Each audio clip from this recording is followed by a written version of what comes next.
Sir ಮೈಸೂರಲ್ಲಿ ticket announce ಆಗಿದೆ M L A ticket announce ಆಗೈತೆ ಅಂತ ನಾನು ಈ ಊರನಲ್ಲ ಅಲ್ಲ ಚಾಮರಾಜ ಕ್ಷೇತ್ರದಲ್ಲಿ ಈಗಲೇ ಕ್ಯಾಂಡಿಡೇಟ್ ಈ ಊರನಲ್ಲ. ನಮಸ್ಕಾರ ವೀಕ್ಷಕರೇ, 2028 ವಿಧಾನಸಭಾ ಚುನಾವಣೆಯ ಕಾವು ನಿಧಾನವಾಗಿ ಏರ್ತಾ ಇದೆ. ಯಾವ ಕ್ಷೇತ್ರದಲ್ಲಿ ಯಾರ ಅಭ್ಯರ್ಥಿ ಅಂತ. ಅದರಲ್ಲೂ ಮಾಜಿ ಸಂಸದ ಪ್ರತಾಪ್ ಸಿಂಹ ಅವರು ಇತ್ತೀಚೆಗೆ ಕೊಟ್ಟಂತ ಹೇಳಿಕೆ ಮೈಸೂರಿನ ಚಾಮರಾಜ ಕ್ಷೇತ್ರದಲ್ಲಿ ಅತಿ ದೊಡ್ಡ ಕಾಡ್ಗಿಚ್ಚಾಗಿ ಪರಿಣಮಿಸಿದೆ. 2023 ಚುನಾವಣೆಯಲ್ಲಿ ಸೋತಿರುವಂತಹ ಮಾಜಿ ಶಾಸಕ ನಾಗೇಂದ್ರ ಅವರ್ಗ ಚಾಮರಾಜ ಕ್ಷೇತ್ರದ ಮುಂದಿನ ಬಿಜೆಪಿ ಟಿಕೆಟ್ ಅಥವಾ 2024 ಚುನಾವಣೆಯಲ್ಲಿ ಟಿಕೆಟ್ ಅನ್ನೇ ಪಡೆಯದಂತಹ ಪ್ರತಾಪ್ ಸಿಂಹ ಅವರಿಗ ಅನ್ನುವಂಥ ಪ್ರಶ್ನೆ. ಸರ್ ಮೈಸೂರಲ್ಲಿ ಟಿಕೆಟ್ ಅನೌನ್ಸ್ ಆಗಿದೆ M L A ticket announce ಆಗೈತೆ ಅಂತ ನಾನು ಈ ಊರನಲ್ಲ ಅಲ್ಲ ಚಾಮರಾಜ ಕ್ಷೇತ್ರದಲ್ಲಿ ಈಗಲೇ ಕ್ಯಾಂಡಿಡೇಟ್ ಈ ಊರನಲ್ಲ. ಪ್ರತಾಪ್ ಸಿಂಹ ಅವರು ನಾನು ಓಡಾಡ್ತಾ ಇದ್ದೀನಿ ಚಾಮರಾಜ ಕ್ಷೇತ್ರದಲ್ಲಿ, ನನಗಿಲ್ಲಿನ ಗಂಧ ಗಾಳಿ ಗೊತ್ತು, ನನಗೆ ಟಿಕೆಟು ಅನ್ನೋ ಲೆಕ್ಕಾಚಾರದಲ್ಲಿ ಅವರೇ. ಅರೆ ಪಾಪ ಅಯ್ಯಪ್ಪ, ನಾಗೇಂದ್ರ ಏನು ತಪ್ಪು ಮಾಡಿದ್ರು? ನಾಗೇಂದ್ರ ಶಾಸಕರಾಗಿದ್ದಾಗ ಹಾಗೆ ಪ್ರತಾಪ್ ಸಿಂಹ ಸಂಸದರಿದ್ದಾಗ ಕೂಡ ಅವರಿಬ್ಬರ ನಡುವೆ ಒಡನಾಟ ಸೇರಿ ಇರಲಿಲ್ಲ. ಇಂಥ ಸಂದರ್ಭದಲ್ಲಿ ಮೈಸೂರಿಗೆ ಪ್ರವಾಸ ಹೋಗಿದ್ದಂತಹ ವಿರೋಧ ಪಕ್ಷದ ನಾಯಕ ಆರ್ ಅಶೋಕ್ ಇಬ್ರು ಅಕ್ಕಪಕ್ಕ ಕೂರಿಸ್ಕೊಬಿಟ್ಟವ್ರು. ಅದು ಹೆಂಗೆ ಅವರಿಬ್ರು ಅಕ್ಕಪಕ್ಕ ಕೂತ್ಕೊಂಡ್ರು, ಇವ್ರ ಟೈಮ್ ಸರಿ ಇರಲಿಲ್ವೋ ಗೊತ್ತಿಲ್ಲ. ಪ್ರಶ್ನೆ ಬಿತ್ತು, ಏನು ಸರ್ ಅಲ್ಲೇ ಟಿಕೆಟ್ ಅನೌನ್ಸ್ ಆಗ್ಬಿಟ್ಟೈತಾ ಚಾಮರಾಜನಗರ ಕ್ಷೇತ್ರದ್ದು? ಯಾಕ್ರಿ, ಏನು ರೀ? ಅಲ್ಲ ಇಲ್ಲ ಹಂಗೆ ಅನ್ನಿಸ್ತಾ ಐತೆ ಅಂತ. ಆಬ್ವಿಯಸ್ಲಿ ಅಂತಹ ಗೊಂದಲ ಶುರುವಾಗಿದೆ. ಕೇವಲ ಮೈಸೂರಿನ ಚಾಮರಾಜ ಕ್ಷೇತ್ರ ಒಂದೇ ಅಲ್ಲ, ಇಡೀ ಕರ್ನಾಟಕದ ಕನಿಷ್ಠ 40ರಿಂದ 50 ಕ್ಷೇತ್ರಗಳಲ್ಲಿ BJP ಮತ್ತು JDSಗೆ ಇದೇ ಗೊಂದಲ ಆಯ್ತದೆ. ಹಾಸನದಲ್ಲಿ ಗೆದ್ದಿರೋ ಸ್ವರೂಪು ನಾಳೆ ಪ್ರೀತಮ್ ಪರಿಸ್ಥಿತಿ ಏನು ಅಂತ ಗೊಂದಲ ಆಗುತ್ತೆ. ದೇವದುರ್ಗದಲ್ಲಿ ಗೆದ್ದಿರುವಂಥ ಕರೆಮ ನಾಯಕ ಶಿವನಗೌಡ ನಾಯಕ್ ಸಮಸ್ಯೆ ಏನು ಅಂತ ಶುರು ಆಗುತ್ತೆ. ಇಂಥ ಎಲ್ಲ ಸಮಸ್ಯೆಗಳ ನಡುವೆ ಸ್ಪಷ್ಟವಾದ ಉತ್ತರವನ್ನು ಕೊಡಬೇಕಾಗಿರೋರೆ ವಿಜಯೇಂದ್ರ ಮತ್ತು ಆರ್ ಅಶೋಕ್. ಆರ್ ಅಶೋಕ್ ಏನಂತಾರೆ ವಿರೋಧ ಪಕ್ಷದ ನಾಯಕರಿಗೆ? ಶಾಡೋ CM, ಅಷ್ಟೇ ಜವಾಬ್ದಾರಿ, ಅಷ್ಟೇ ಸೆಕ್ಯೂರಿಟಿ, ಅಷ್ಟೇ ಉನ್ನತವಾದ ಹುದ್ದೆ. ಆದರೆ ಅವ್ರ ಬಾಯಿಂದ ಬಂದಂಥ ಹೇಳಿಕೆ ನಾನು ಈ ಊರವನಲ್ಲೇ ಅಲ್ಲ ಬಿಡಪ್ಪ ಅಂತ. ಪಾಪ ಆ ವಿಡಿಯೋನ ಇನ್ನೊಂದ್ಸಲ ಪ್ಲೇ ಮಾಡ್ತೀನಿ ನೋಡಿ. ಸರ್ ಮೈಸೂರಲ್ಲಿ ಟಿಕೆಟ್ ಅನೌನ್ಸ್ ಆಗಿದೆ M L A ticket announce ಆಗೈತೆ ಅಂತ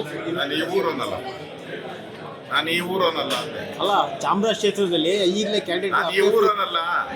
ನೀವು ಹೈಕಮಾಂಡ್ ಇದ್ದಾಗಲ್ಲ ಸರ್, ಅದನ್ನ ಕೇಳ್ತಾ ಇದ್ದಾರೆ.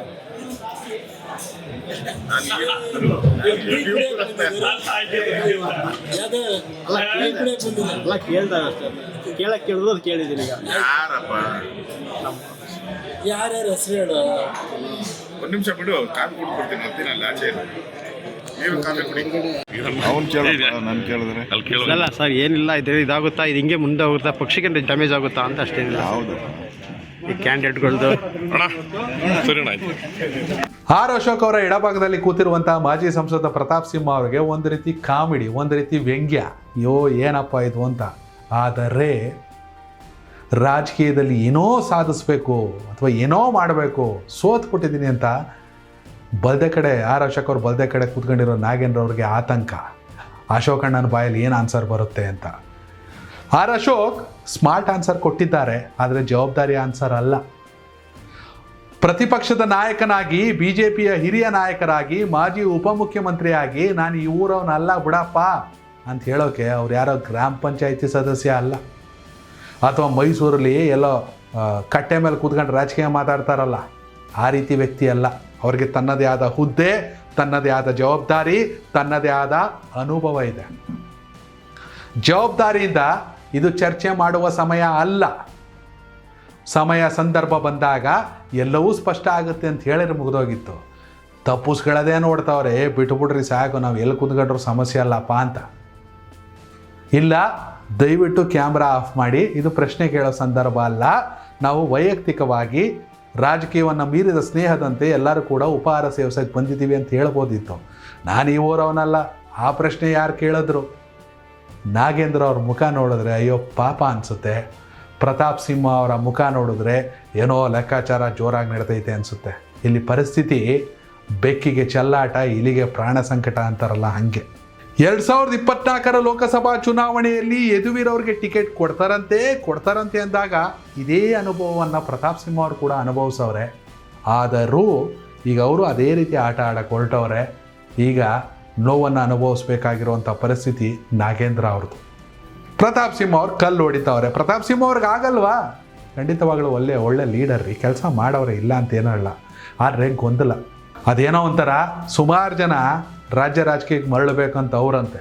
ಸೋಮಣ್ಣ ಅವರು ವಾಪಸ್ ಬರ್ತೀವಿ ಅಂತಾರೆ, ಅನಂತ್ ಕುಮಾರ್ ಹೆಗಡೆ ಅವರು ಕ್ಷೇತ್ರ ಹುಡುಕ್ತಾವ್ರಂತೆ, ಪ್ರತಾಪ್ ಸಿಂಹ ಅವರು ಕ್ಷೇತ್ರ ಹುಡುಕ್ತಾವ್ರೆ. ಇವೆಲ್ಲದರ ನಡುವೆ ಆ ಕ್ಷೇತ್ರದಲ್ಲಿ ಅಸ್ತಿತ್ವ ಹುಡುಕೊಳ್ಳೋಕೆ ಹೊರಟಿದ್ರಲ್ಲ, ಅವ್ರ ಪರಿಸ್ಥಿತಿ ಹೇಳ್ತಿರೋದು. ವೀಕ್ಷಕರೇ, ಆರ್ ಅಶೋಕ್ ಅವರ ಈ ಸ್ಟೇಟ್ಮೆಂಟ್ ಬಗ್ಗೆ ನಿಮ್ಮ ಅಭಿಪ್ರಾಯನ ಕಾಮೆಂಟ್ ಮಾಡಿ. ಧನ್ಯವಾದಗಳು. ಕನೆಕ್ಟ್ ಕರ್ನಾಟಕ, ಇದು ನಿಮ್ಮ ನೆಟ್ವರ್ಕ್.